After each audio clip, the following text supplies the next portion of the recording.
Hello everyone and welcome to the Kittens of War Gaming Podcast. The gaming podcast where the Kittens of War gaming community talk all things video games. My name is Turbo Tony. I'm the host of this little natter that we have each week regarding video games. And this week we are graced, and as I like to call them every single time, the cornerstones of this podcast. We have T-Mug Tom, Hey Swanboat, and Frackness. Say hello to the masses. Hello. Yes, oh yes. How are you guys doing this week? Not too bad. A lot better than I have been.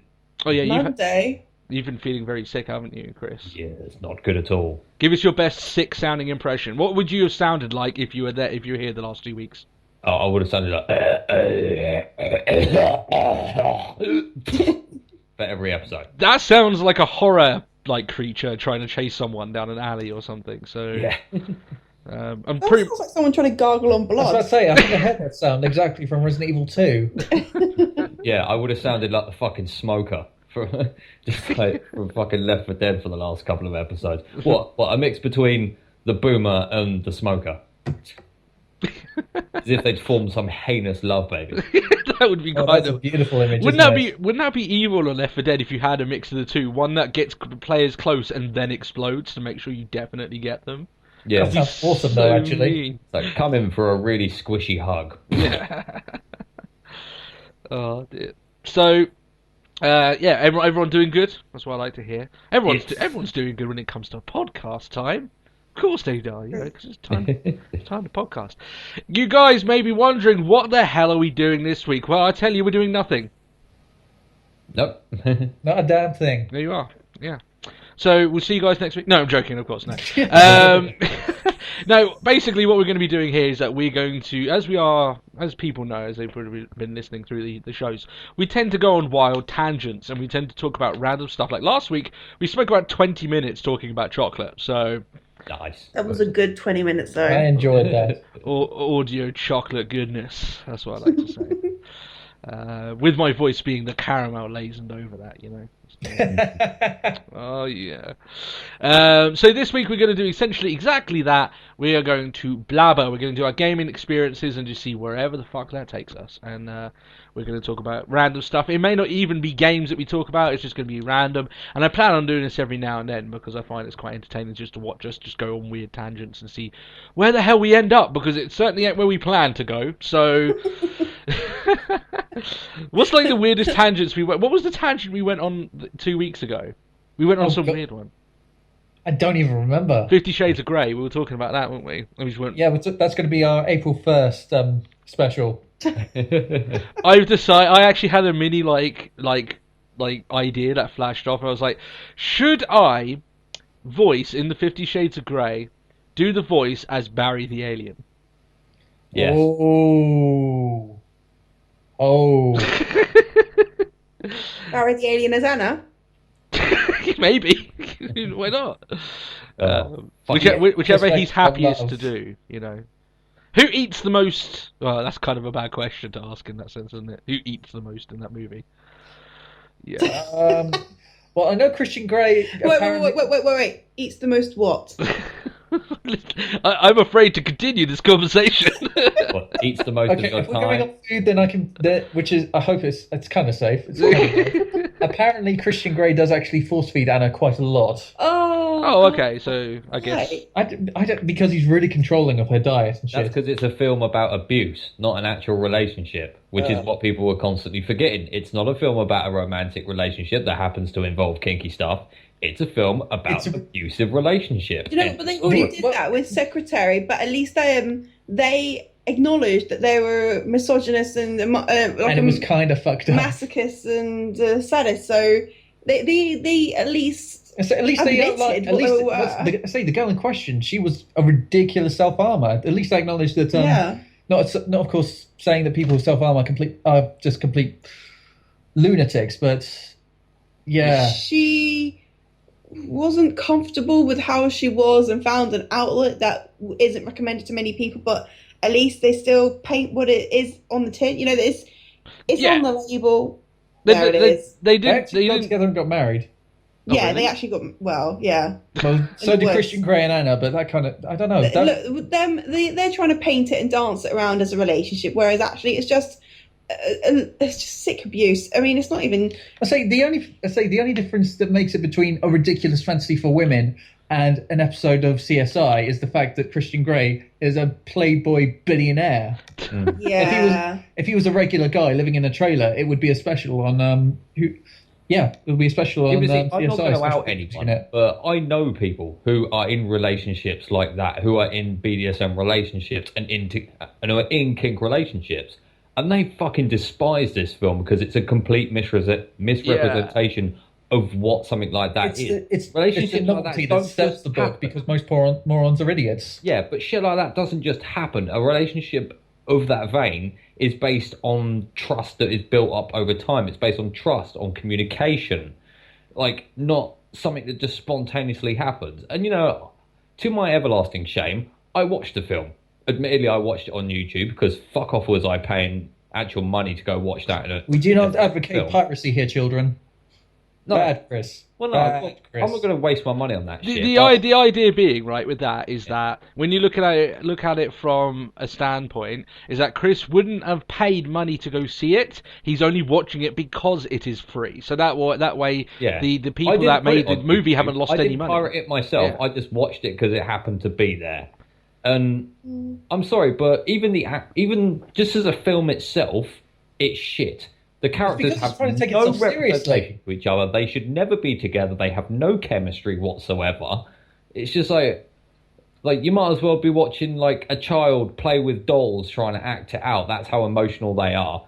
Do you know, I would watch Twilight over this shit. I really would. It's fucking disgusting. It's just a horrible film. It really is. Ironically, it seems like the guy is forced into it because he said he's not doing the next two. Good. Apparently now he Really is and all this. Despicable. And the girl, the naive girl, I read something where she said, "Oh, if people actually watched it, then they'd see that it's not about abuse because the girl agrees to it." And it's like, love. No, No. she's forced into agreeing to it. She doesn't agree to anything. She is forced and bullied into it. It's so much like that. A lot of people's response are that she consents, and you know what? A large portion of abuse victims do consent to going back to the people that are abusing them. It's that psychological trauma. Yeah. It's abuse. Abuse isn't just sexual as well. Also, it's like, do you know, if someone forces someone's hand to sign a contract to say that they consent, they didn't actually consent. They were forced to. But, Yeah, it's just fucking terrible. Let's get off this, otherwise we're just going to devolve into a rant. we have What have spoken. you got voice to say? We've spoken so much though. One of them. I've seen Doug Walker and his brother. Can't remember his name. I'm sorry for the life of Rob Walker. That's it. Thank you. They actually reviewed 50 Shades of Grey, and they said that what they love about the book is the monologue, the narration, because it's just so stupidly hilarious. Yeah. And you hear them read if you get someone to read the book out to you, you'll actually find it hilarious. It's a comedy. Take it seriously. Yeah, it's a comedy if you look at it in the way we are. Speaking of the book, I got 2 points about it, honestly. One, my friend Marie, she said yesterday that she actually got a hold of the copy of the original script, because this isn't the original script. The original script, which was called Masters of the Universe. Are you kidding me? What? Masters of the Universe. With Bella and Edward and all the names of the characters. Oh my god. It's the Twilight fanfiction that was originally done. Yeah. And she said it is worse than the actual book. Oh my god, Grey. forget 50 And Shades. I want to read this. And I said, how can it possibly be worse than 50 Shades of Grey? She says, it is. And I can't believe it, because 50 Shades is that bad. I'm sorry, Masters of the Universe. That's what she said it was fucking called. He-Man and the Masters of the They Universe. have the power. All To right, have second piece. Did you read that article about that copy of the library copy of 50 Shades of Grey that had been tested positive for herpes? Oh my god. Brilliant. I love The only copy you can't wipe your ass with. You can't wipe your ass with it. Oh god, Oh, no God. protection when reading books. Gosh. But no, it's just the fact that the movie itself is trying to take Boovie. I itself... love The it. movie? it. The movie itself, it's cuts out the narration, so you lose that hilarious factor. But they're also trying to take it more seriously than it Maybe- is. The people are trying to elevate the I know. material. A Is that piece it? of They're trying poop. to elevate the material to something better, but it's just like It's not. you're making a Michelangelo out of shit. Yes, you've done something pretty with it, but it doesn't alter the fact that what you They made still spend a lot of money. is shit. You made it with shit. Like I would say, sprinkle glitter on a pile of shit, it still makes it shit. You can spend a lot of money on it, but it's still shit at the end of the day. That's the bottom line. Yeah. Yeah. No, we've talked like in length about what we feel about 50 Shades of Grey, and I think it annoys us most because when you read it, and it doesn't take apparently it doesn't take someone with, you know, a huge amount of reading experience to know, wow, this is written really bad, and it's only because it has a lot of and it was shocking that it's got over as much, but yeah, still, like I said, but to be honest, Tony, I think what annoys me the most is the naivety behind the people who have written it, who have power behind it, because at the end of the day, they're like, oh, it's all just a bit of fun, blah blah. No, okay, the whole point, and what a lot of people who say it, even like this podcast, okay, this is material that you're putting out there, and then you understand the effects that it will have on the environment that will see it, the people that see it, and such the ripple effect of anything that you put out into the public. into the public domain, yeah. Exactly, right. And they are so naive that they don't see the ripple effect of this material, this atrocity that has already seen a load of rapes happen.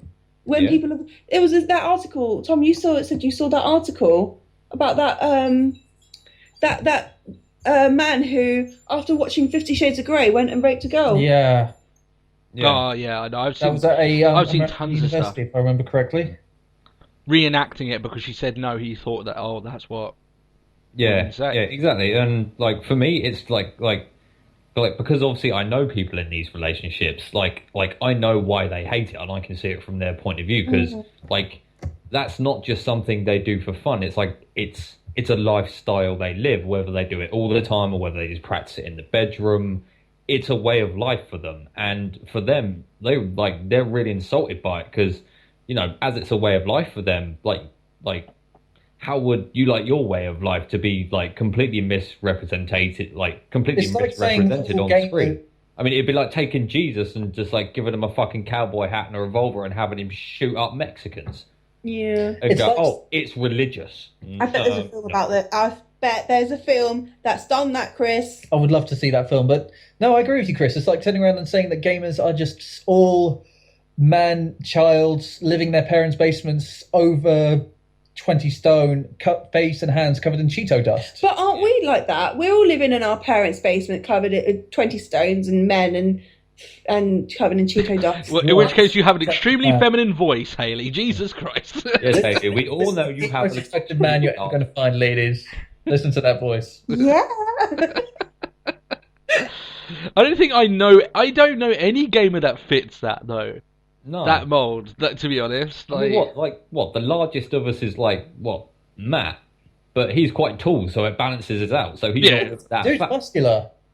Yeah, and Matt, and most of it's. I would not want to be someone to tell Matt, "Oh, look at you, you're a fucking fat gamer," because he would annihilate that person. He'd Done. be pretty angry. Just see, if you're standing behind the man, all you're going to see is just Matt's fist poking out the back of it. It'd be like that movie Kung Pao. Did anyone see Kung Pao? Kung Pao? Oh. No, it's like a really cheesy, it was brought out years ago now, but it's like a really cheesy, old style Japanese movie, but it's like it's all like badly dubbed.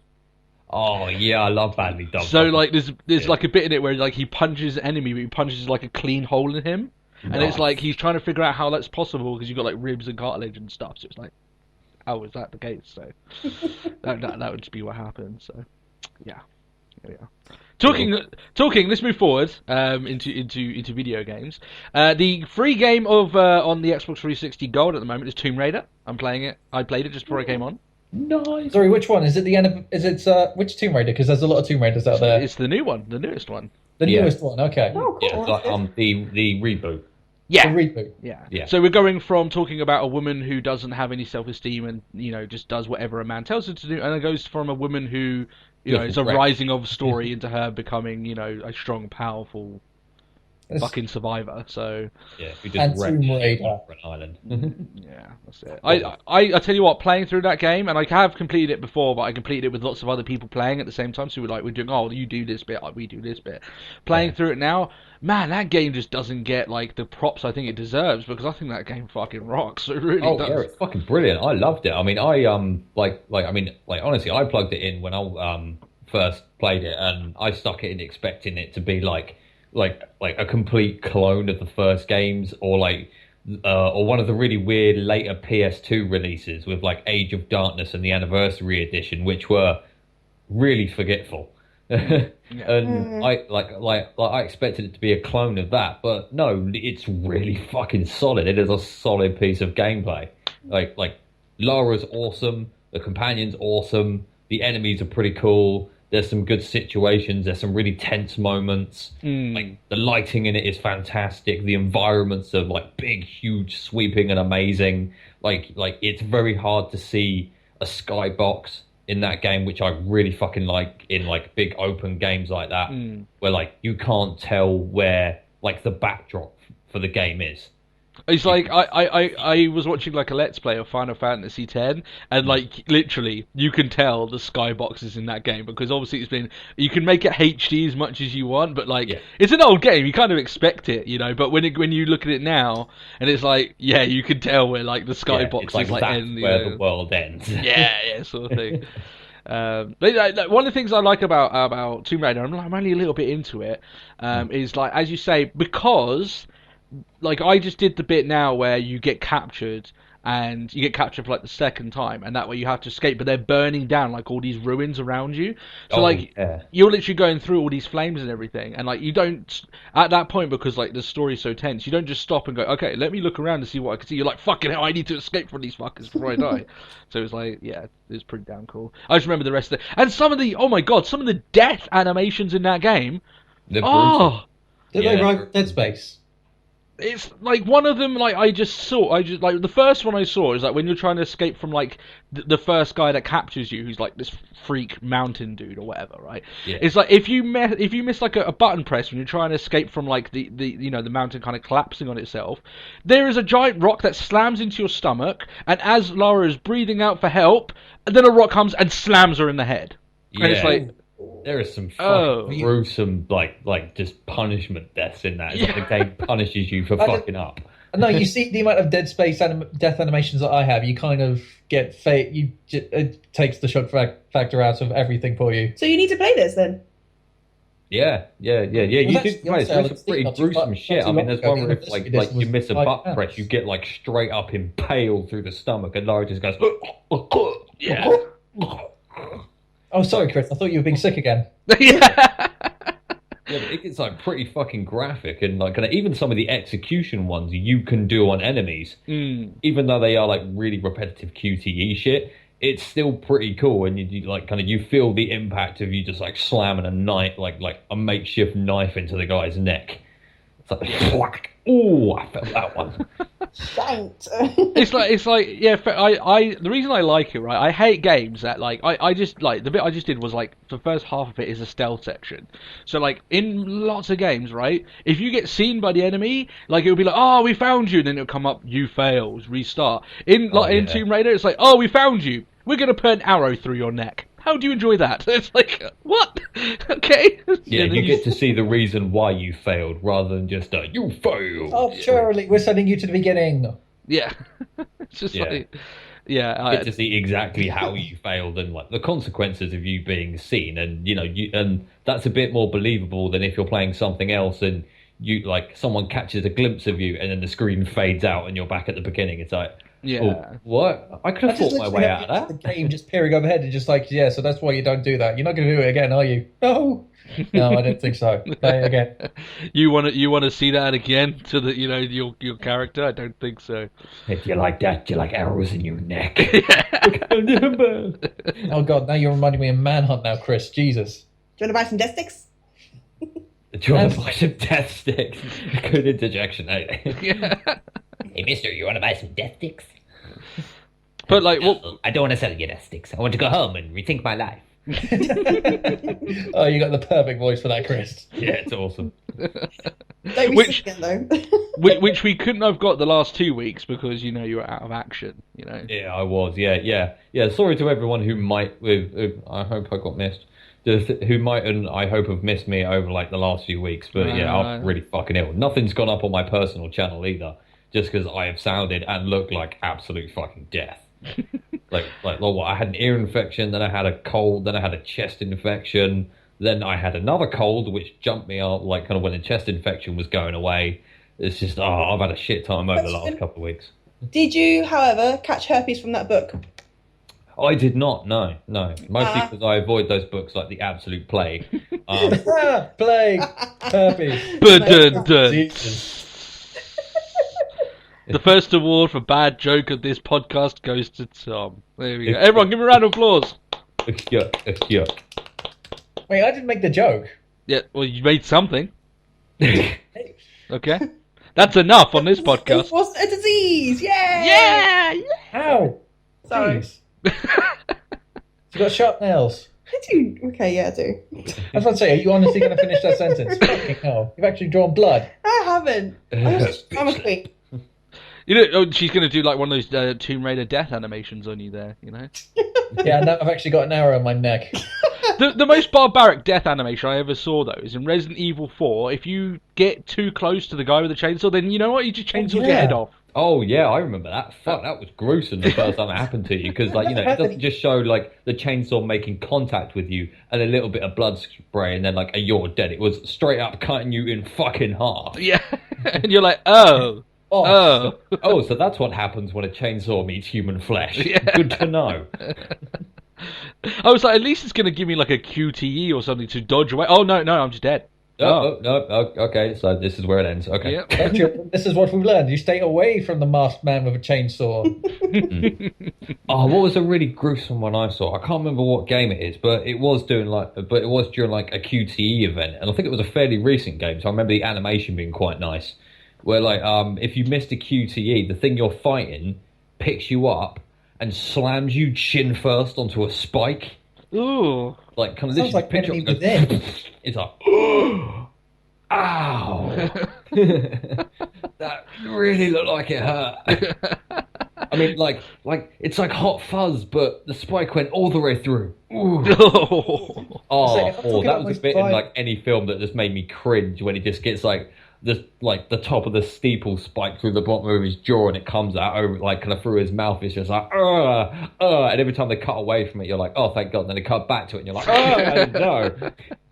The thing about that movie is that you just don't expect it. Like it's not a movie like, oh, it's got lots of gore in it, and then that shit happens. You're like, what the fuck? That just came out of nowhere. It hasn't been gory up until that point. I mean, people have got like hurt and stuff, and there've been like minor stabbings, but it's never overly gory.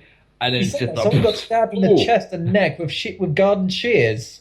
Oh yeah, that was pretty gory, yeah, but not to that level at least. Yeah, but that doesn't last for very long. That's like kind of like a split second of you seeing Not it. even a split second. You see her. She turns to the window. You see blood gushing out and spraying onto the windows. What about the head that went swoosh?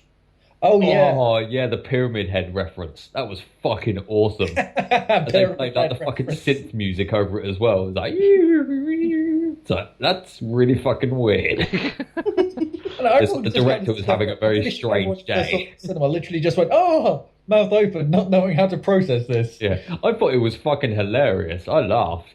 It was like, woo. Everyone's screaming, and you're going, ha ha ha ha. The police come in and arrest you. Is that right? Someone goes on the phone and is just like, police, yeah, there's a guy. He's in seat 5. Well, me and Hooper went and saw. I think he might need to be taken away. Well, what? Me and Hooper went to see Land of the Dead when it came out in cinemas.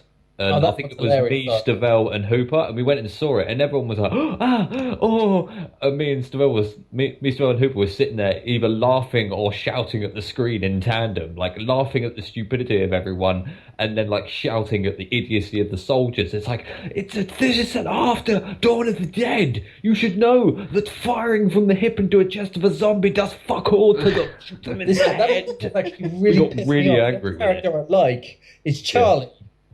The guy with the half-burnt face that's a little bit not all there. Oh, fucking Charlie. No, you're not missing it. Okay. It's just because everyone's just a complete and utter fucking moron.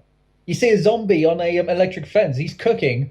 You've got a guy there who empties half a fucking clip into his face. Yeah, And it's like, that's a waste of ammo. You just got demoted. It's like- the bit that was really funny was when there's a bit where the zombies, like, of course, eventually break in, and there's a zombie which, like, pulls out a woman's belly button ring with its teeth. Oh yeah. Like, tink. Everyone went, ugh. Me, Hooper, and Stabell just started laughing. It's so, How did it get because close the zombie enough to swallowed pull it. The zombie back swallows out? it and goes, It's just like, wow, that zombie. Why would it even go for the belly I button? know, and why would it go for the metal? It's Okay, going to go for side flesh. Sorry, yeah, I don't mean, why would it go for the belly button piercing? It would kind of go for the belly and what's inside. More. Yeah, we'll try. Yeah, I mean, if it had taken a chunk out of the stomach and took the belly button piercing with that chunk, it wouldn't have been so funny. But it was just the fact that it was daintily pulling it out with its teeth, just specifically the piercing with its teeth. It's like, wow, that's one considerate zombie removing all the dangerous stuff, we can't and it measure spits enough. it out as well. It goes. That zombie cares about what it eats. Yeah. Only organic humans for that one. You know what? He's sticking to his diet, okay? He's got a diet down and he's sticking to it. Good on him. Yeah, Good on that was zombie. fucking brilliant. I do like that. God, Yeah, that's why I like zombie games, because you don't get shit like that. Now, there was actually a zombie movie me and Haley tried to watch one time, because first year we were going out, we were just watching nothing but zombie films. There was one we saw, and it was just getting more and more ridiculous until eventually we saw a zombie run across the ceiling and jump down like it was possessed by Satan. And we just kind of switched off at that point. No! It's just like, What zombies was don't it? do this. Bored now. The idea is that a zombie can only do what a human can do when it's alive because it's just dead and reanimated. That's all. Doesn't give it magical powers. Yeah. People. See, this is why I'm stoked to, like, buy Dying Light. I want to buy Dying Light, but it's really fucking expensive right now. I might wait until it comes down in price. But that game looks fucking fantastic. I've heard And mixed yes, stuff it's about another it. zombie game, but like it's like a zombie parkour game, but the parkour actually works. Yeah. Assassin's Creed Unity, looking straight at you. Is that the one that Jacksepticeye was playing? Yeah, it was. Yeah. Oh. Yeah, that does look good. It looks like what Dead Island was trying to be. That one, Did you notice in the trailer as well? Did you watch the trailer for Dying Light on YouTube? I think I did, yeah. Right. At the very beginning of it, they've got what I thought is a very nice touch. It says from the makers of the original Dead Island. It's Yeah. like, oh, so not that bullshit fucking Riptide. sequel that they made that was an absolute fucking disaster. Good to know. Sorry, you're referring to the you're referring to the sequel or the cell shaded one? Oh, that's the cell-shaded one that was meant to be a tie-in to Dead Island that was just a fucking disaster. But like they made Riptide, wasn't it? That was the second one, and that was bad. Like everyone said that was. Oh, even Riptide wasn't that good. But fucking Dead Island was actually fun. Yeah, it had some holes in it, but it was like it was a new take on a zombie game, so there were going to be some holes. Yeah. It's just the fact that you had fetch quest. You had a woman out in the wilderness. She's clad in a bikini. She needs help. What does she ask you to do? Fetch her teddy bear. Yeah, it's just like I think there's something more serious going on. Oh yeah, right I now. remember that quest. It's you, love. Yeah, that's one of like the T-shirt. first Would quests you you have a get. T-shirt? You're a grown woman. Why do you need your teddy bear? And you just Because want she's to gone it's mad. like, That's open why. the door and just yell out, "Hey, zombies! Ding ding, ding ding!" See, a lot of people think that quest is really like is really bullshit and really stupid. No one actually looks at the deeper level of that quest. Like, Yeah. she's obviously gone fucking crazy when you're talking to her. She's probably just brought this teddy bear, like, on a whim, and she wants to get that teddy bear back so she can continue to regress into her childhood, because she's falling back to a time when she was safe. It's like, wow, that's actually Chris, pretty Chris, dark. I think you're looking too Don't deep into give this. it more credit than it deserves. All But- right. Well, no, but they do set her up as like actually being actually being a bit mentally wrong. She's not just standing there skipping going, get my teddy bear, I need my teddy bear. It's like, probably because they can't code skipping. yeah, can't cope. But I'm pretty sure you had some Have you woman seen just crying in the some of corner the saying, "I zombies in need my that game? I teddy have bear." seen When there's zombie zombies. apocalypse, like, I need my teddy bear. I can't go anywhere without my teddy bear. That person would get slapped so hard across the face, her teeth would fall out. Yeah, So that way she wouldn't make a bad zombie when Kind she of person in died. a zombie apocalypse. yeah. But still, it was a fun game, and I am looking forward to playing Dying Light because I can drop kick a zombie off a building into an explosive barrel. Yeah. That's just all kinds of fun. This is Sparta. Yeah. Item This is 2, Sparta though, it's no zombie. longer being handled by its original company. It's no, not the original. It's being handled by the people who did Spec Ops: The Line. Yeah, The Next Dead Island. That actually makes me excited. Although I have heard this story does leave quite a lot to be desired, especially towards the end. But the actual gameplay itself is pretty solid. What, Dying Light? Yeah. Yeah, A big Dying thing Light. for me. I mean, I'm not gonna lie. yeah, because it kind of devolves into a instead of being like a you versus the zombies, it devolves into like a you v another like section of humans, and it like it's a real cop out for the final fight. Apparently, Yeah, I saw Angry Joe's it's a bit review on bad it. because like the bad guy does like typical really stupid bad guy stuff. Like he sends all his dudes away so he can fight you one-on-one in like the last boss battle. It's like, dude, don't be a fucking dumbass like every other bad guy out there. Have your bad guys at least attempt to fucking end me. Yeah. Except they're just sitting there, oh, maybe we should help. No, he didn't tell us, we can't help him, you know. But he's dying, he's got an axe in his head. No. He told us to stay here. We have to do his I love the fact that they die, as in he can be saved when he's got an axe in the head. Yeah. Well, maybe he could be saved, okay? Maybe, just maybe. I'm sure there's people that have survived after having an axe in the head. Not many, but... Pretty sure that those people have survived an axe glancing off their heads. But if an axe actually sunk into their heads, I'm pretty sure they are a little bit beyond a plaster and some good wishes. Yeah. It's got... go on. Haley just shouted TLC for tender loving care.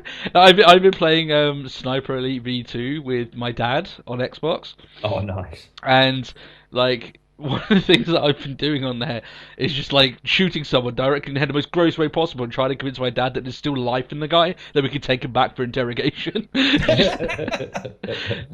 We might not understand what he says, but he's got a bit of life left in him. His brains are on the floor. No, He's talking. no, he's Yeah, faking it. him. That's a spasm. That's his nerves responding. He's going to die soon. And the amount of like invisible walls that me and my dad have found by trying to fling Nazis into water is quite funny. And they're just bouncing against what should be walls, obviously, that they haven't put them there. It's just like they're bouncing against them. It's just quite funny. Yeah, well, yeah, I do feel a bit sorry for developers like that sometimes when they're creating games where you can wander around relatively freely, and they kind of have to make some areas impassable so that, like, to push you along in the story. But I know for a fact that some gamers are going to purposely try to find every invisible wall, everything you try to put in their way to push them through the game. And even if it's a good game, someone's going to bitch about one invisible wall. I do feel sorry for them sometimes. I'm not bitching about it. I thought it was brilliant. Yeah, I know, like, but I have some I know what you mean. reviewers and thing on YouTube. Like as soon as they encounter one invisible wall, they instantly start bashing the game. It's like, dude. I think it's when it's just confining and making the game as linear as possible, like Medal of Honor Warfighter, which is also a ridiculous name. But it's just the fact you run off somewhere, suddenly you've got a timer. It's just like, you're leaving the mission area, return. You've got 3 seconds. What? Oh god! Yeah, And I mean, then I that's can it, you start understand the that game. like multiplayer maps, but like, well, I'd be more pissed off if I found it in a game like Skyrim, for instance. If I found it in a game like Skyrim or Fallout, like a game that's supposed to be open world, I'd be pissed off. But in a game like, say, a Call of Duty, a Battlefield, you expect that shit to be there. So going out of your way to expose that is kind of pointless, in my opinion, because you know it's going to fucking be there anyway. Yeah. So what's the point?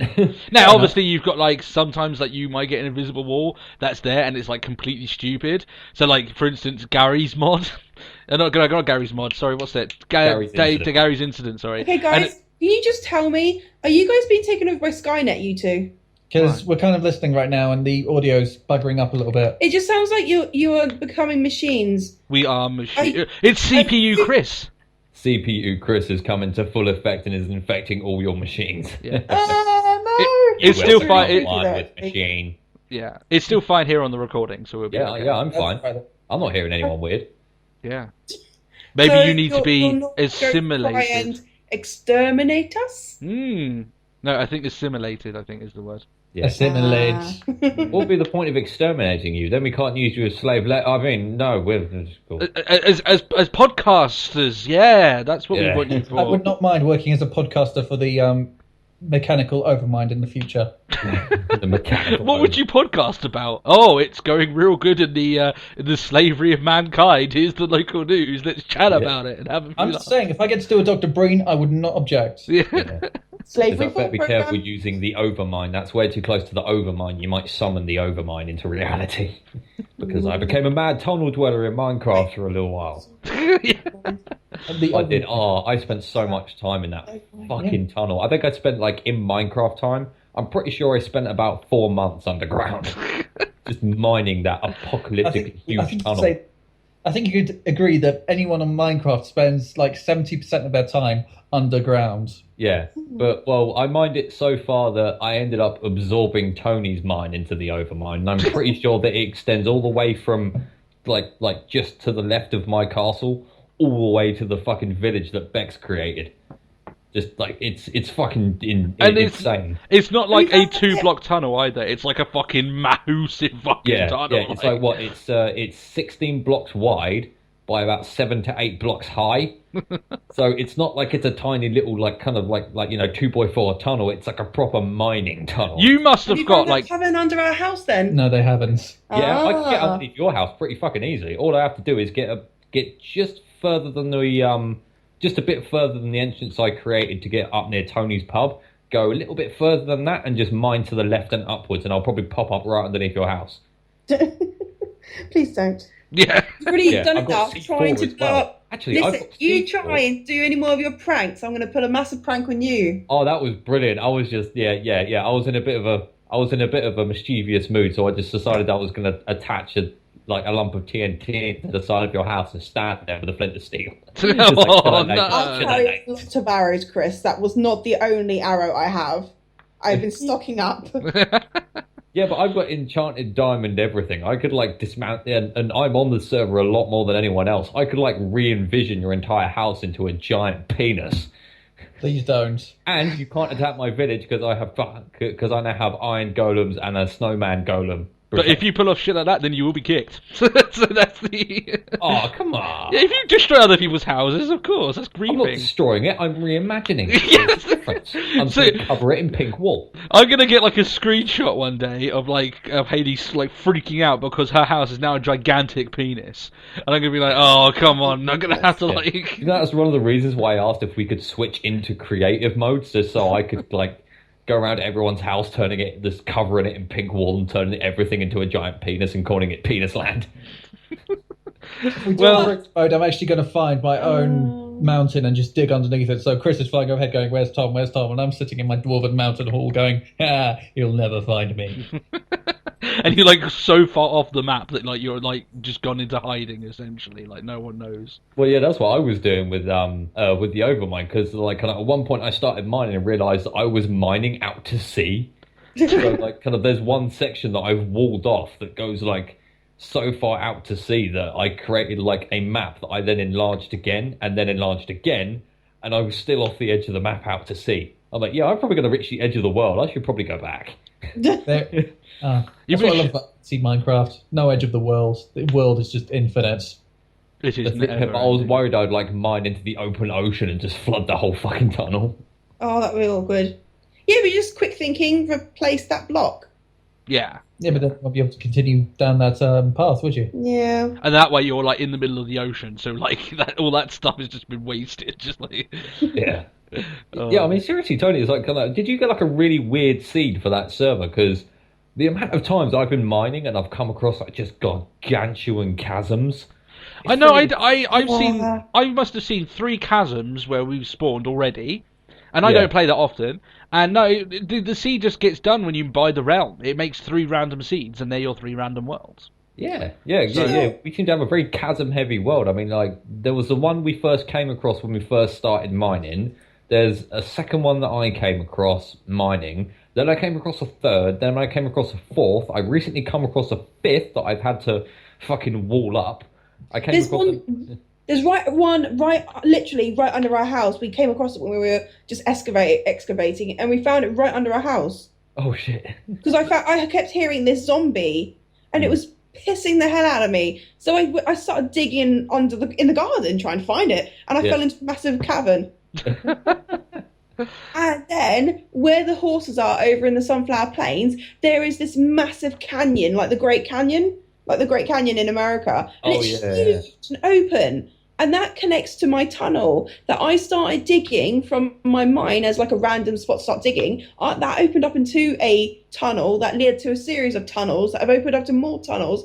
And it's just so expansive. And there's those areas that I haven't explored yet. It's insane. Yeah. Well, yeah, it's like, I've got a feeling it's like, I've been trying to get stuff from the Nether as well. And I've noticed that you and Tom have been spending quite a lot of time in there.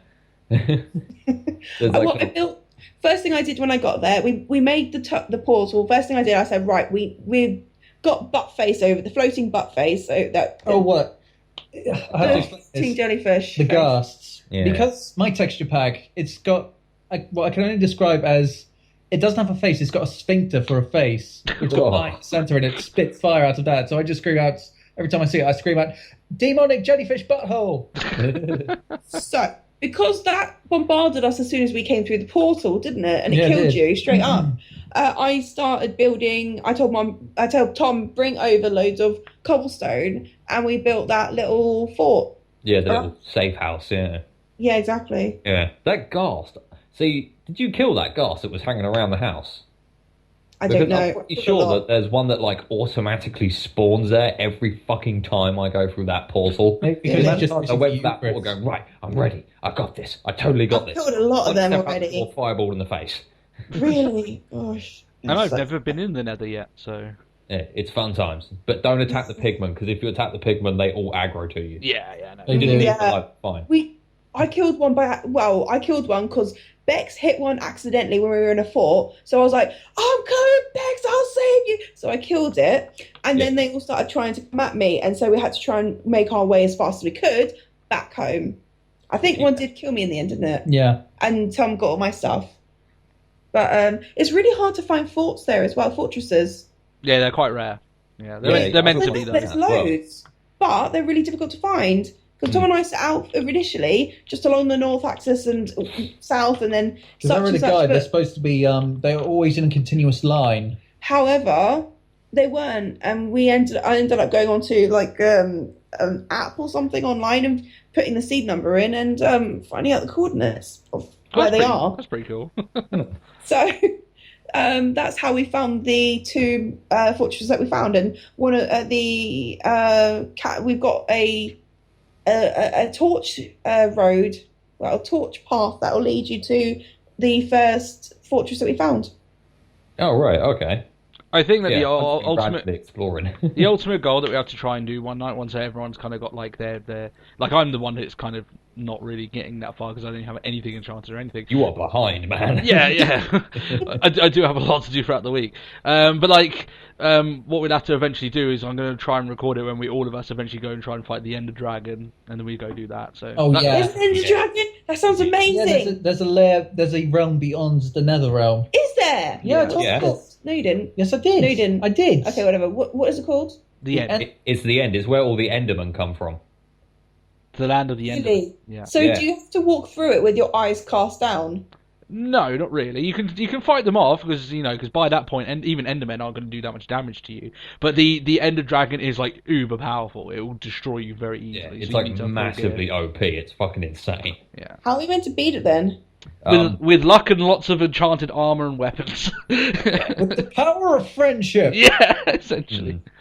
How many people should we use? Everyone. We can get ideally. Will or X, and then there's four of us. There's four of us here, so that's 6 people. Would that be enough to take it down? Yeah, I'd say so. Probably. Just.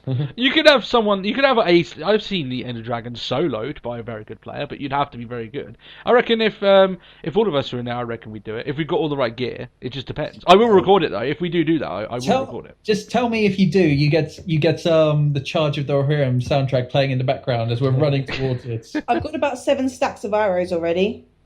Yeah.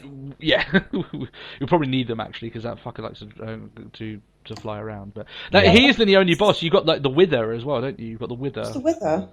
I've never fought that before. The Wither is something that's actually in the Nether itself. It's like a final boss for the Nether, and it's like a floating 3-headed skeleton thing which fires fireballs at you. It randomly spawns shields for itself, and it self-heals. Yeah, and I think you can make one as well, but like it's more powerful than the Ender Dragon. It's harder to kill. Really? Than the Ender Dragon. Yeah. So why? how come that's not the final boss then? How come that's in the Nether? Because the way that they've made it now, if you kill the Ender Dragon, like you get like loads of text at the end of Minecraft that's like it's kind of like the story of Minecraft. It's really weird, but nothing happens after you kill the Wither. But when you kill the Ender Dragon, then you get something that happens. So. Okay. And then what? You respawn back at the spawn point, or you're home? No, basically you get like tons of experience for killing it, and then you get to jump back through the end portal, and then you go back home. But you've got like tons of stuff, and you kill the Ender Dragon. That's like the ultimate we're badasses sort of thing. Yeah. I think you do get stuff for killing him, like really rare stuff, but it's nothing I think at that point you probably wouldn't have already procured. So. Okay. Yeah, but yeah, I would definitely record it because we're gonna kill that damn dragon. Oh hell yeah. So, moving that onwards, I am going to talk now about Grand Theft Auto heists. Oh, yes. Do they exist yet? They are Yeah, coming they've been out announced. soon. They will come out in 8 days. Hopefully, So, yeah. 8 days. No, they've announced 10th of March. Yeah, but they've announced it before. They announced that like heists were going to be available from day one. The multiplayer didn't even work on fucking day one. So I'm going to treat this, heists are coming out in 8 days with an extremely large pinch of salt. I'm actually confident. The thing is, right, the reason I'm confident is that they've never said a date before until now. So, and Exactly. Rockstar are pretty decent with their dates, so... Yeah. Not their time, not their, it might come out sometime this year. They're not very good when they do that, but when they say an actual date when it comes out, it could then...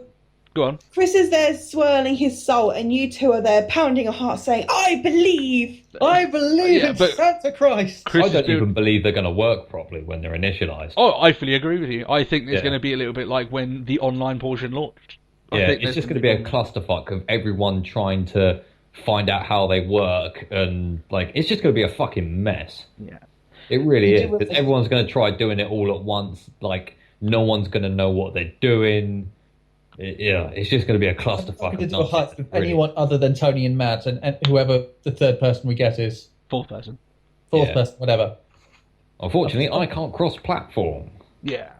Which is unfortunate because I have the Xbox One and it would probably be a damn sight better, and I'd be cruising around going, I look at me and on my HD glory. Nah. And your first person. Individual grass blades. Yeah, look at me in my first person. God, you're ugly up close.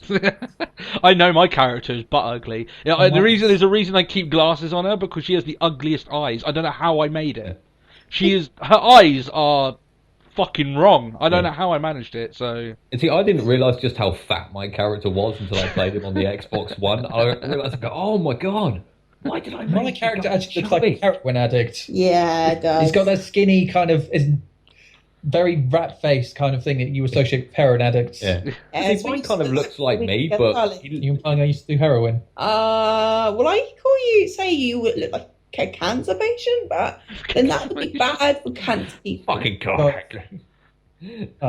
Just saying. Okay, let's like you want to drug, you just look like you're dying. Oh, God.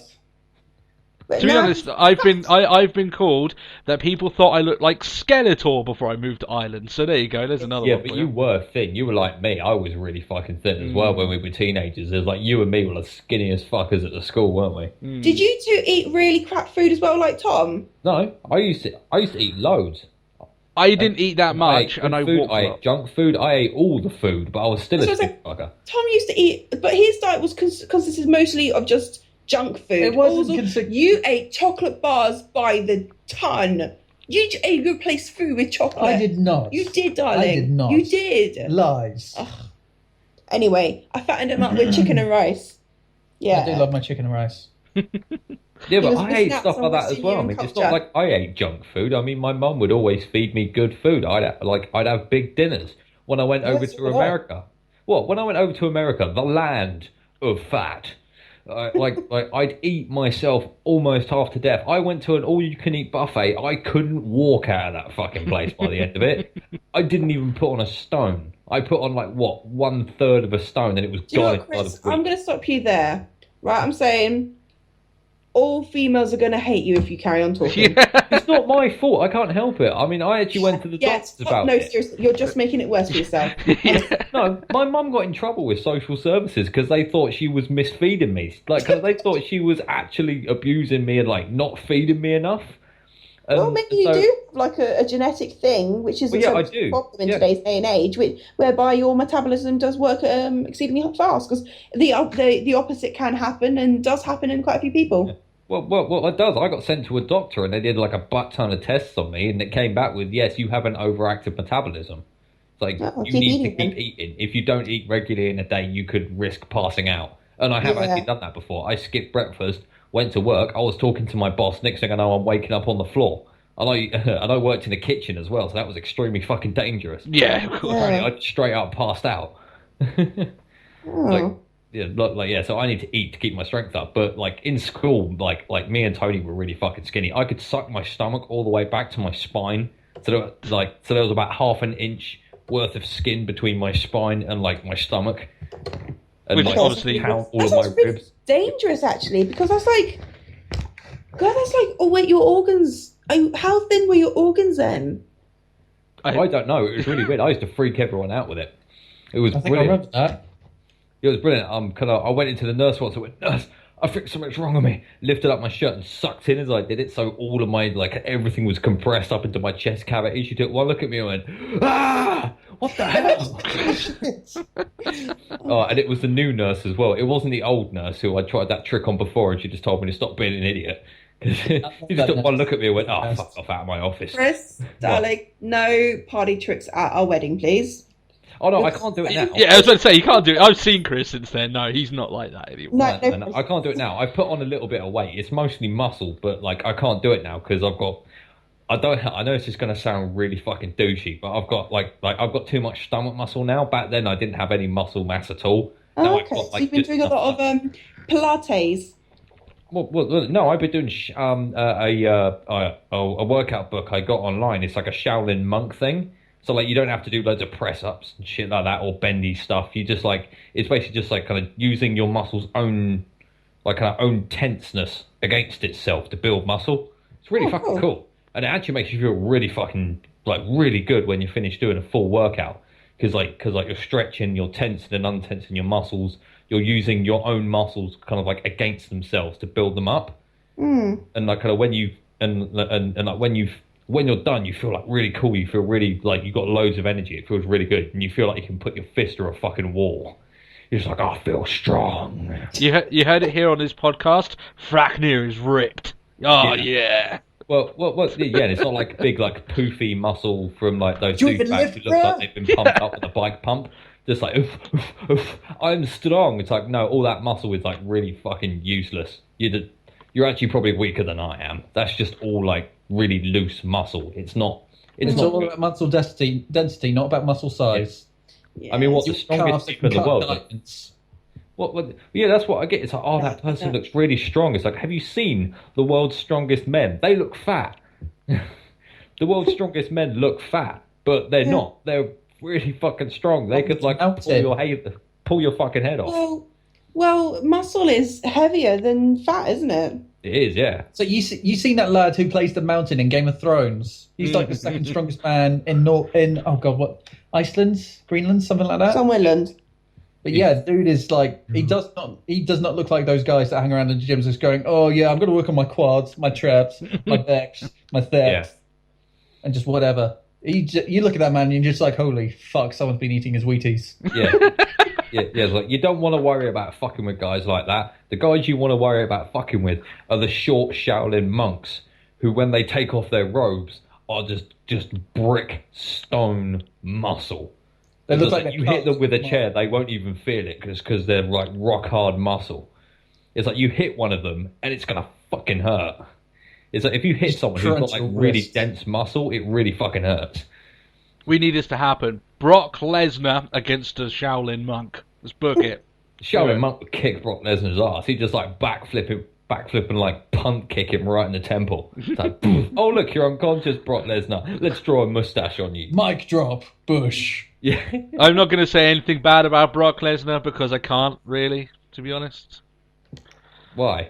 going because to beat you up. no, it's not like that. It's because like Got your number. it kind of underacts everything I say on the wrestling podcast, and I can't really be doing that. So This is you can't alter comment on the other ego podcast. Tony, though. This is not wrestling Tony. This is alter This ego is Kittens Tony. of War, This Tony. is Kitten Tony. I call myself Turbo Tony there. I call myself Turbo Tony here. There is no difference in my head. So that's the way it is. I wonder actually how many of the wrestling show listen to this show. Yeah, that would be interesting to hear. Count yourselves, please, people. Everyone it's that vein. to Tony's wrestling podcast, give a shout out in the comments below. Well, just raise your hands now. What's your favourite wrestling game of the Ted. past few I years? counted Ted, Tony. I should review a wrestling game. Comment Actually. saying they watched the podcast. Yeah, why don't you review like a wrestling game? 'Cause I don't Even have like, any. I'll buy one and do it. Because I don't haven't played like a wrestling them. game in years. Like the reason I don't review wrestling games is because the last one I've got is SmackDown versus Raw 2010, and that was an okay game. But all the ones that come out afterwards, I'm like, well, I've already said it here on the podcast. It's just more of the same, and I'm not going to buy more of the same. It's not so much like, oh, I don't do it for Call of Duty, but I'm going to do it for the WWE series just because I like wrestling. No, it's still same rules still apply. Well, yeah, well, we've gone on at length about about sport franchise games before, about how like they're just cash grab cop outs 90% of the time. No, yeah, I'd say 90% of the time, and 10% of the time you get NBA 2K12, which is fucking awesome, and I'm still playing. Yeah, occasionally you get a really fucking good solid game, but most of the time they're just the same game from the year before, just with a slight, just infinitesimal little bit of polish on it. Hey guys, I had a really awesome idea, a really awesome thought. Right? Say in a few years' time, near distant future, right? Yeah. We create a Mega Drive era Mortal Kombat style game with the kittens. Oh yeah. Or what if one of us could get the hang of coding something? Yeah. Well, you can get like kind of JRPG, like kind of indie developer stuff. So I have if we RPG could get one of Maker. those. We could knock up Make a Kitten adventure. Yeah, but it needs to be Mortal Kombat with some really stupid moves, and like a defying Mortal gravity. Kombat side. like, I kind would of love like to see a side sword combat. fight between Tony and Haley. You mean a stick fight? No. Literally, as soon as it starts out, you just see them suddenly. They pull out. They just swing them around like nunchucks and crap. Right, so what would be our super moves? I know which one mine would be. I would grab hold of my opponent, then a jetpack would materialize on me, would fly up into space, and I just crash them down with a basketball. No, I go through them with a basketball hoop. That's how I destroy them. Done. That's my finisher move. Oh gosh. I Tom's think has mine got to would be have something be like rage mode. I think mine would just be me just going into rage mode, the entire screen going red, and then Super just Saiyan. fucking No, what's Super that Saiyan old? red. What was that old? Oh god, it's really 1960s. This tune where it's like in and out, like warning sounds. No, do. Oh, Kill Bill style. I know. Yeah, thing. the whole Kill Bill thing. Do. I can't remember what that's from. That's what I imagine for Kristen's finishing move. That would totally happen. Great. And just everything explodes. Yeah. I've got Tom's finishing move. Are you ready? Tom would explain in very vivid details the darkness of humanity and why his opponent should commit suicide. Yeah.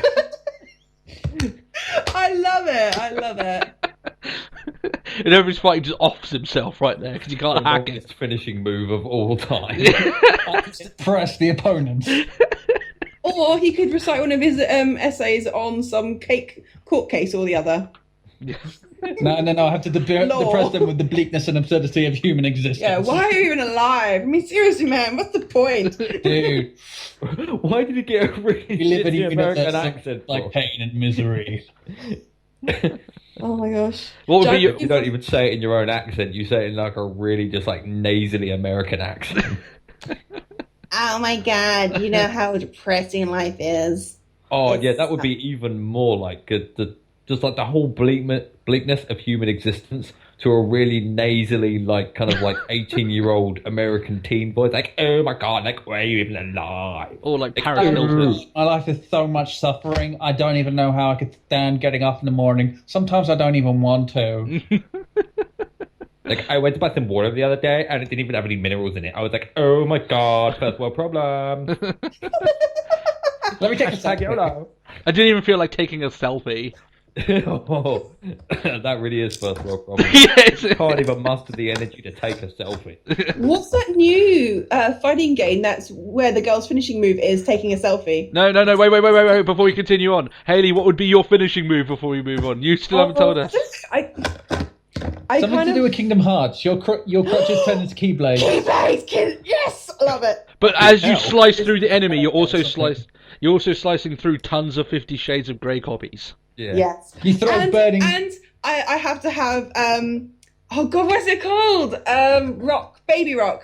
Is it Baby Rock? Oh, what, Baby Metal? Baby Metal playing in the background. I want chocolate. Like, wow, the amount of excitement just for like a Chocolate Buster-Sword ripoff. Keyblades in one They hand. can't be And you're, chocolate Keyblades. and you're throwing burning copies of 50 Shades of Grey with the other hand. Yeah. It's not about the fucking money.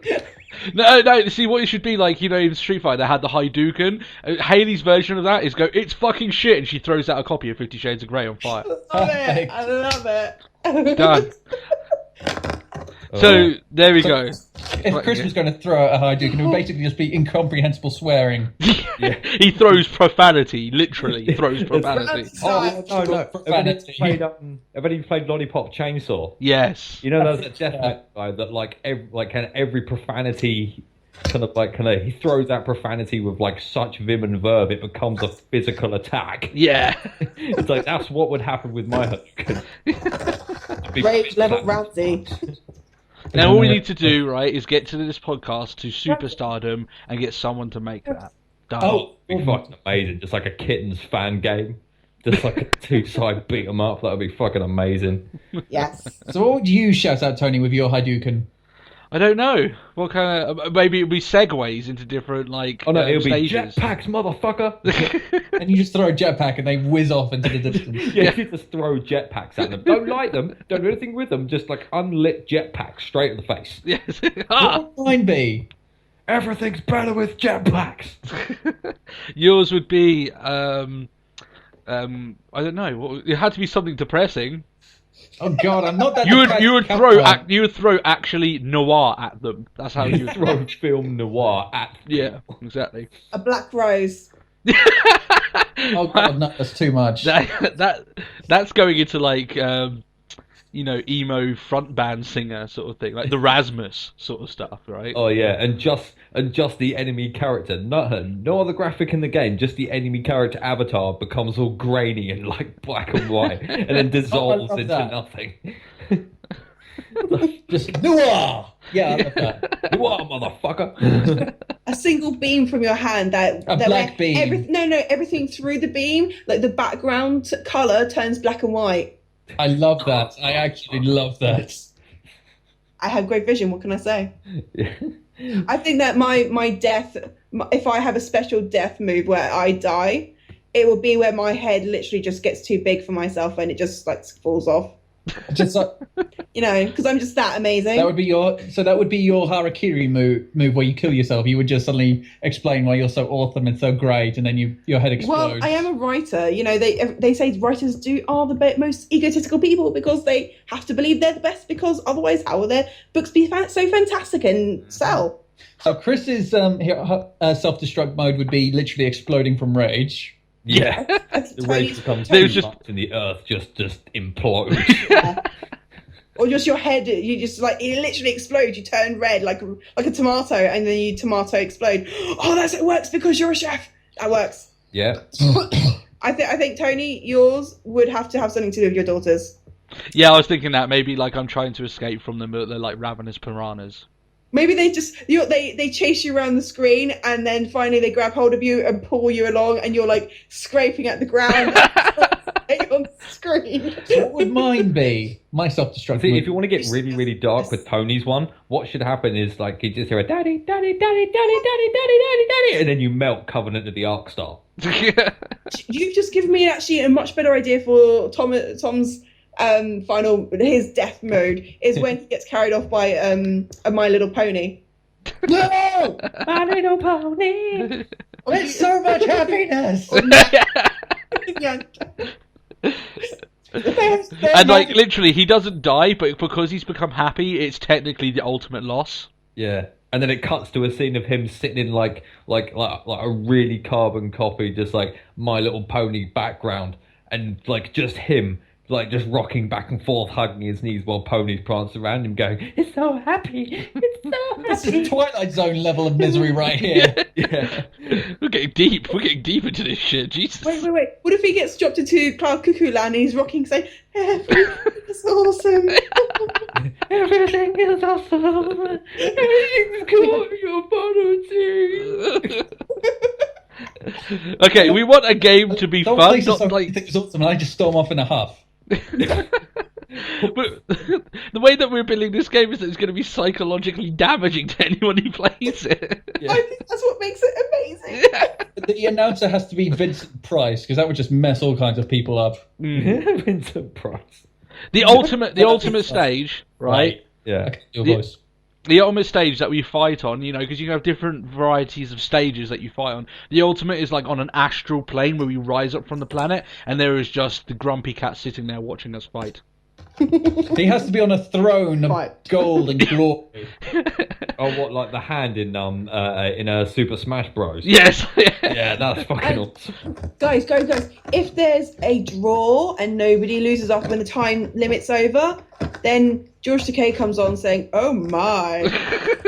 What? I was gonna say why, but why? Why the fuck not? No. What we do that is like it's basically in Mortal Kombat every single time, every now and then, like when you uppercut someone, it goes Toasty.